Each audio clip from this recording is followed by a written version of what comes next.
Assalamualaikum warahmatullahi wabarakatuh. Halo teman-teman. Di video kali ini kita akan membahas latihan soal TWK CPNS 2023 dan video ini video yang ke-129. Soal pertama. Ideologi Pancasila berdasar pada hakikat sifat kodrat manusia sebagai makhluk individu dan makhluk sosial. Oleh karena itu, ideologi Pancasila mengakui kebebasan hak-hak masyarakat. Kebebasan manusia dalam rangka demokrasi tidak melampaui hakikat nilai-nilai A. Persatuan, B. Kerakyatan, C. Ketuhanan, D. Keadilan, E. Kemanusiaan. Yang ditanyakan adalah kebebasan manusia dalam rangka demokrasi tidak melampaui hakikat nilai-nilai. Jawabannya adalah tidak melampaui hakikat nilai-nilai ketuhanan. Soal nomor 2. Salah satu unsur utama geopolitik adalah konsepsi frontier atau konsepsi batas imajiner dari dua negara. Konsepsi ini terjadi karena A. Pengaruh dari negara di luar boundary batas resmi dua negara. Pengaruh asing tersebut berawal dari budaya, ekonomi, sosial, agama, dan ras. B. Penguasaan ruang secara de facto dan de jure akan memberikan legitimasi kekuasaan politik. C. Semangat kesatuan dan persatuan menjadi salah satu kekuatan untuk menghambat datangnya ancaman dari luar. D. Kebutuhan hubungan politik di seluruh dunia tanpa batas. E. Perkembangan teknologi menuntut hubungan manusia dari segala aspek kehidupan yang berbeda untuk bekerja sama. Yang ditanyakan adalah salah satu unsur utama geopolitik adalah konsepsi frontier atau konsepsi batas imajiner dari dua negara. Konsepsi ini terjadi karena, jawabannya adalah karena pengaruh dari negara di luar boundary atau batas resmi dua negara. Pengaruh asing tersebut berawal dari budaya, ekonomi, sosial, agama, dan ras. Jawaban soal nomor 2 adalah pilihan A. Soal nomor 3. Indonesia telah membubarkan secara resmi ormas yang ditenggarai merupakan ormas radikal di mana ormas tersebut menganut paham khilafah dan memiliki cita-cita untuk meruntuhkan demokrasi dari Indonesia. Pemerintah menerbitkan Perpu nomor 2 tahun 2017 yang mengubah Undang-Undang nomor 17 tahun 2013 tentang ormas. Perpu ini dibuat setelah pemerintah mengumumkan upaya pembubaran ormas HTI yang dianggap anti-Pancasila dan berpaham radikalisme. Gerakan radikalisme merupakan salah satu ancaman serius terhadap nilai-nilai luhur Pancasila. Ancaman radikalisme ini bisa diminimalisir yang salah satunya adalah upaya untuk A. Menyebarluaskan informasi kepada masyarakat, ormas mana yang radikal dan tidak boleh diikuti dan memberikan sejumlah uang kepada masyarakat untuk ikut berkampanye, menyuarakan bahwa HTI adalah gerakan politik internasional yang tidak baik dan mesti dimusnahkan dengan cara apapun juga. B. Memberikan upaya penyadaran kepada anggota HTI untuk segera bertaubat dan kembali ke jalan yang lurus. Apabila tetap kukuh dengan ideologinya dan tidak mau kembali, bisa meninggalkan negara Indonesia dengan cara kekerasan. C. Memberikan penguatan positif kepada masyarakat untuk tidak mudah hanyut, terhasut, dan ikut terhadap ormas yang tidak menjunjung cita-cita bangsa Indonesia merdeka, yakni Pancasila, Undang-Undang Dasar Negara Republik Indonesia tahun 1945, dan Bhinneka Tunggal Ika. D. Menyebarkan informasi tersebut guna untuk diketahui oleh masyarakat luas bahwa benar HTI anti-Pancasila, anti-demokrasi, dan radikalisasi dalam kegiatan. Oleh karenanya pantas untuk tidak dibubarkan. E. Memberikan informasi seluas-luasnya kepada masyarakat bahwa HTI bukan ormas baik. Yang ditanyakan adalah ancaman radikalisme bisa diminimalisir yang salah satunya adalah upaya untuk Jawabannya adalah upaya untuk memberikan penguatan positif kepada masyarakat untuk tidak mudah hanyut, terhasut, dan ikut terhadap ormas yang tidak menjunjung cita-cita bangsa Indonesia merdeka, yakni Pancasila, Undang-Undang Dasar, dan Bhinneka Tunggal Ika. Jawaban soal nomor 3 adalah pilihan C. Soal nomor 4. Proklamasi kemerdekaan adalah buah perjuangan untuk mewujudkan cita-cita bangsa Indonesia dalam kehidupan bangsa yang lebih baik, adil, dan sejahtera.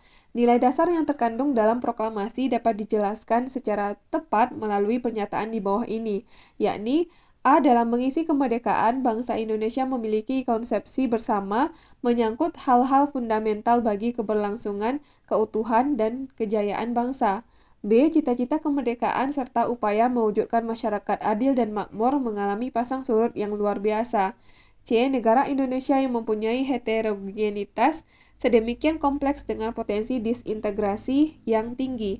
D. Perjuangan yang berperan sebagai pemicu bangkitnya semangat bangsa dalam upaya pembangunan segala bidang, baik ideologi, politik, hukum, ekonomi, sosial budaya, pertahanan, keamanan, dan agama. E. Diperlukan suatu konsepsi kemauan dan kemampuan yang kuat yang dapat menopang kebesaran, keluasan, dan kemajemukan keindonesiaan. Yang ditanyakan adalah nilai dasar yang terkandung dalam proklamasi dapat dijelaskan secara tepat melalui pernyataan di bawah ini, yakni jawabannya adalah pilihan D. Perjuangan yang berperan sebagai pemicu bangkitnya semangat bangsa dalam upaya pembangunan segala bidang, baik ideologi, politik, hukum, ekonomi, sosial, budaya, pertahanan, keamanan, dan agama. Soal nomor 4 jawabannya adalah pilihan D. Soal nomor 5, untuk menghadapi globalisasi diperlukan kemampuan sumber daya manusia dan kelembagaan baik di sektor negara maupun di sektor swasta. Tantangan yang akan dihadapi dalam globalisasi sangat berpengaruh khususnya A. Sistem pendidikan yang berkualitas yang mampu melahirkan sumber daya manusia yang handal dan berakhlak mulia. B. Tantangan untuk menegakkan keadilan adalah terwujudnya aturan hukum yang adil serta institusi hukum dan aparat penegak hukum yang jujur, profesional, dan tidak terpengaruh oleh penguasa. C. Melahirkan kepemimpinan nasional yang demokratis, kuat, dan efektif. D. Sistem sosial yang beradab mengutamakan terwujudnya masyarakat yang mempunyai rasa saling percaya dan saling menyayangi. D. Mempertahankan eksistensi dan integritas bangsa dan negara, serta memanfaatkan peluang untuk memajukan bangsa dan negara. Yang ditanyakan adalah tantangan yang akan dihadapi dalam globalisasi sangat berpengaruh, khususnya jawaban soal nomor 5 adalah pilihan E. Mempertahankan eksistensi dan integritas bangsa dan negara serta memanfaatkan peluang untuk kemajuan bangsa dan negara. Soal nomor 6. Sebagai negara yang berkembang dan memiliki banyak sumber daya alam yang melimpah, Indonesia merupakan negara penghasil sumber daya alam yang baik. Dari hal ini kemudian muncul sikap untuk saling hormat menghormati dan bekerja sama dengan bangsa lain. Hal ini termasuk pada pengamalan sila Pancasila, A keempat, B kedua, C kelima, D pertama, E ketiga. Yang ditanyakan adalah sikap untuk saling hormat menghormati dan bekerja sama dengan bangsa lain, termasuk pada pengamalan sila Pancasila, yaitu sila keberapa? Jawabannya adalah ini termasuk pengamalan dari sila kedua yang dapat kita lihat pada poin terakhir, yaitu mengembangkan sikap saling menghormati dan bekerja sama dengan bangsa lain. Jadi soal nomor 6 jawabannya adalah pilihan B, yaitu kedua.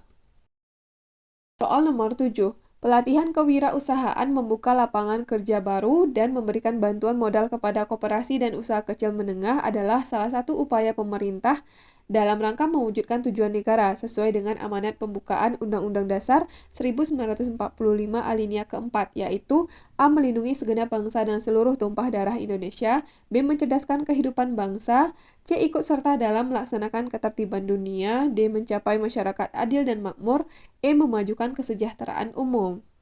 Pelatihan kewirausahaan membuka lapangan kerja baru dan memberikan bantuan modal kepada koperasi dan usaha kecil menengah adalah salah satu upaya pemerintah dalam rangka mewujudkan tujuan negara sesuai dengan amanat pembukaan Undang-Undang Dasar alinea keempat, yaitu berikut pembahasannya.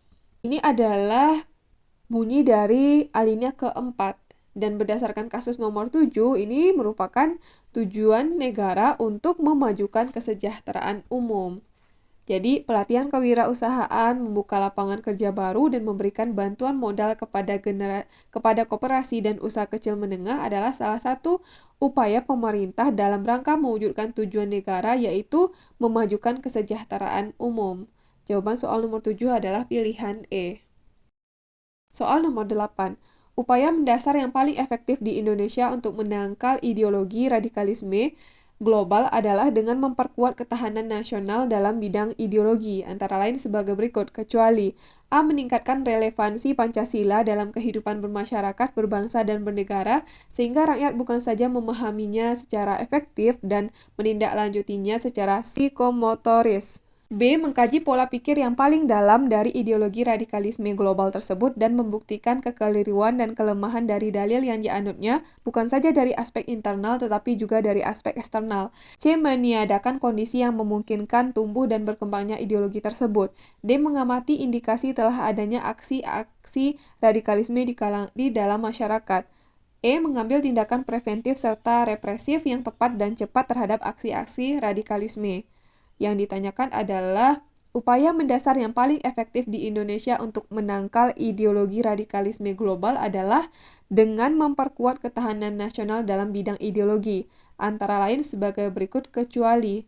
Karena yang ditanyakan kecuali, maka usaha atau upaya untuk memperkuat ketahanan nasional di bidang ideologi yang bukan adalah pilihan D, yaitu mengamati indikasi telah adanya aksi radikalisme di dalam masyarakat. Karena pada pilihan D kita cuma mengamati, tidak melakukan upaya untuk memperkuat ketahanan nasional. Sedangkan pilihan A, B, C, dan E merupakan upaya yang kita lakukan untuk menangkal ideologi radikalisme. Jadi soal nomor 8 jawabannya adalah pilihan D. Soal nomor 9. Berbagai kasus pelanggaran hak dan pengingkaran kewajiban merupakan bukti nyata ancaman terhadap ideologi negara. Pancasila sebagai ideologi negara seharusnya diimplementasikan dalam kehidupan sehari-hari. Adanya pelanggaran hak dan pengingkaran kewajiban sebagai bukti bahwa masyarakat belum mengaplikasikan nilai-nilai Pancasila dalam kehidupan. Beberapa cara yang dapat digunakan untuk menegakkan pelaksanaan hak dan kewajiban warga negara sebagai berikut, kecuali A. Meningkatkan kerjasama antara sesama manusia guna menciptakan kondisi makmur sesuai dengan yang diinginkan. B. Meningkatkan profesionalisme lembaga pertahanan dan keamanan negara. C. Menegakkan hukum secara adil, konsekuen, dan tidak diskriminatif. D. Mengembangkan sikap toleransi dan sadar jika pemenuhan hak berbatasan dengan hak orang lain. E. Memberikan penyuluhan guna meningkatkan kesadaran masyarakat untuk mematuhi peraturan yang berlaku. Yang ditanyakan adalah beberapa cara yang dapat digunakan untuk menegakkan pelaksanaan hak dan kewajiban warga negara. Sebagai berikut kecuali. Karena yang ditanyakan kecuali, maka jawabannya adalah pilihan A. Meningkatkan kerjasama antara sesama manusia guna menciptakan kondisi makmur sesuai dengan yang diinginkan.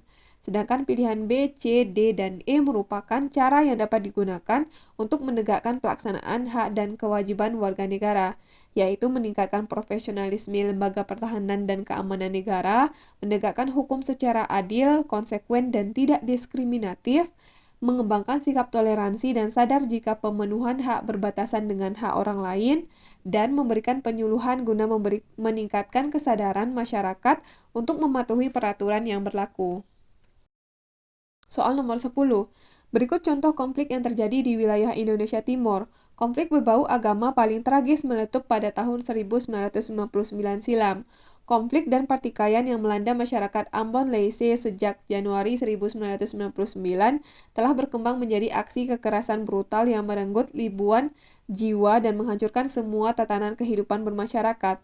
Konflik tersebut kemudian meletus dan menjadi kerusuhan hebat antara umat Islam dan Kristen yang berujung pada banyaknya orang meregang nyawa. Kedua kubu berbeda agama ini saling serang dan membakar bangunan serta sarana ibadah. Saat ini, ABRI dianggap gagal menangani konflik dan merebak isu bahwa situasi itu sengaja dibiarkan berlanjut untuk mengalihkan isu-isu besar lainnya. Kerusuhan yang merusak tatanan kerusakan antara umat beragama di Ambon berlangsung cukup lama sehingga menjadi isu sensitif hingga saat ini. Apa yang melatar belakangi terjadinya konflik di atas? A. Perbedaan agama dan kepercayaan. B. Perbedaan keyakinan dan adat istiadat. C. Perbedaan golongan antar lintas daerah. D. Perbedaan kebudayaan. E. Perbedaan sara. Sara ini adalah suku, agama, ras, dan antar golongan. Jadi, apa yang melatar belakangi terjadinya konflik antar umat beragama di Ambon? Yang melatar belakangi konflik tersebut adalah pilihan E, yaitu adanya perbedaan sara atau suku, agama, ras, dan antar golongan. Jadi, soal nomor 10 jawabannya adalah E. Oke, sekian video kali ini. Kita udah selesai bahas 10 soal. Mudah-mudahan video ini bermanfaat untuk teman-teman semuanya. Terima kasih udah nonton sampai selesai dan sampai ketemu lagi di video selanjutnya.